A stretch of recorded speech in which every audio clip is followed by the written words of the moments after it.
आह्वान पर आज राष्ट्रव्यापी हड़ताल धरना और प्रदर्शन के इस कार्यक्रम में उदयपुर जिला कलेक्टर के बाहर इस प्रदर्शन में पधारे हुए हमारे सभी श्रम संगठनों के साथीगण और मेरे मजदूर भाइयों और बहनों, मैं आज आपके इस जिला कलेक्टर के माध्यम से, ज्ञापन के माध्यम से और हमारे कलेक्टर साहब बैठे हैं उनके माध्यम से मोदी सरकार तक ये बात कहना चाहता हूँ कि अंग्रेजों का शासन भी इस देश में रहा, लेकिन अंग्रेजों ने भी कभी ऐसे काले कानून मजदूरों के लिए नहीं बनाए।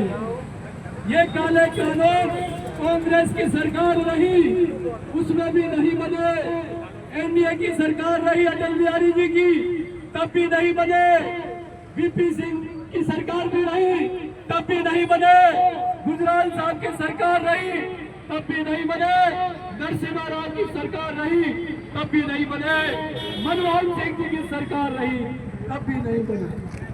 ये काले कानून किसके लिए बनाए? अरे मांग उठाई जाती है मजदूरों के लिए कि ये कानून बदला जाए, हमारे लिए अच्छा नहीं है, तब सरकार कानून बदलती है। अरे मजदूर कह रहे हैं कि हमारी ये कानून हमारे लिए हित में है, अनुकूल है, इसको मत बदलो। लेकिन मोदी जी अपने दोस्तों के लिए अडानी और अंबानी को इस देश की संपत्ति पर कब्जा करने के लिए कानून बदलकर मजदूर को गुलाम बनाना चाहते हैं।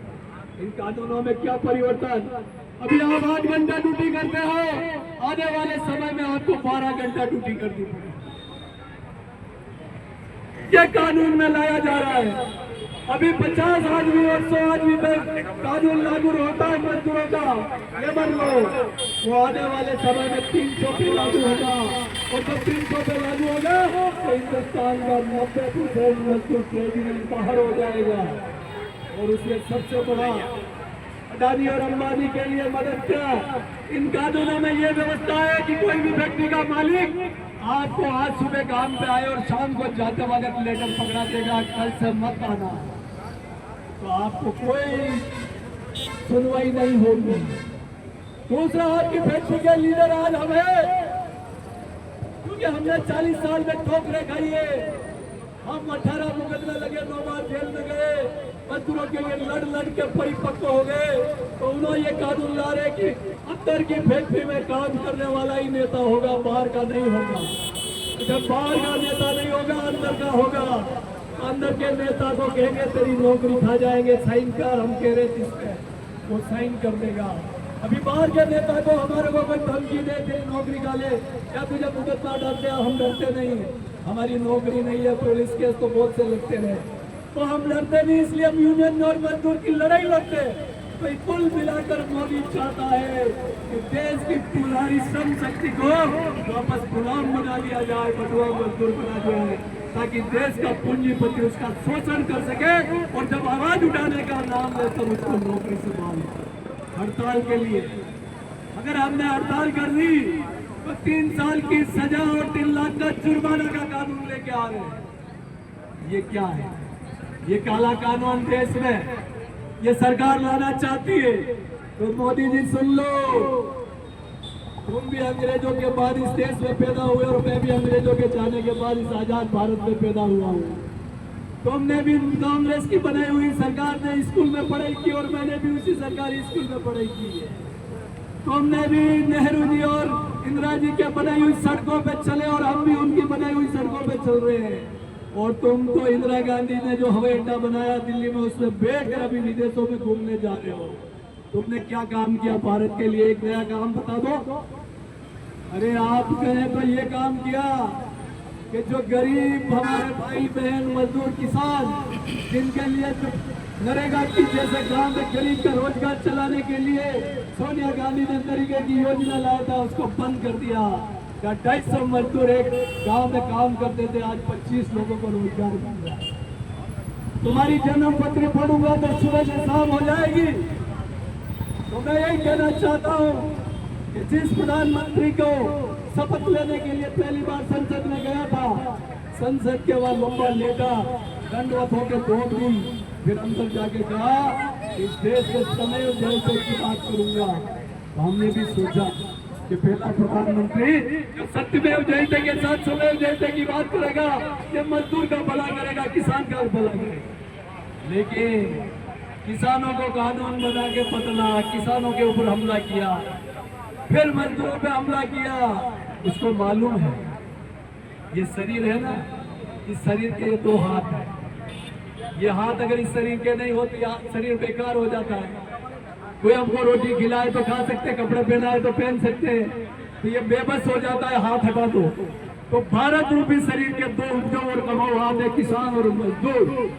और मोदी चाहता है किसान और मजदूर के हाथों पे हथकड़ी डालकर उसको बेबस कर दिया जाए, उसको बदुआ बना दिया जाए, ताकि वो जैसे बिगड़ हाथ के आदमी को रोटी खिलावे तो वो आ करके खाए, वो अपने हाथ से बना नहीं सकता, खा नहीं सकता।